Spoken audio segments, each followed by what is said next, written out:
Последниот четврток од оваа календарска година, граѓаните на општина Кочани го искористија за пазарување на зеленчук, овошје и сите други потребни производи за престојните празници.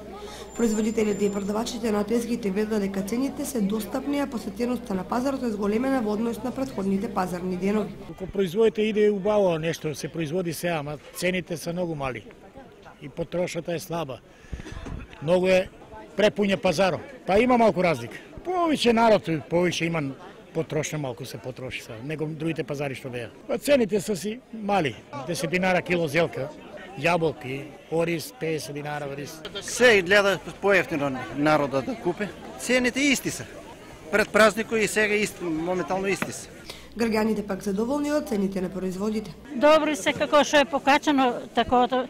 Добри се цените, шо? 50 динара беше таковото портокало и бананите кога. И сега се толку. Како си заштедиш, така си имаш. Има за се. И за посиромашни има и за побогати. Па скапи се во однос на граѓаните кои не се вработени и тешко е на секој. А нова година иде, не се осеќа дека е нова година во однос на минатите години. Трапезата за новогодишната ноќ, велат граѓаните кои ги анкетиравме, ќе биде скромна во зависност од материјалните услови.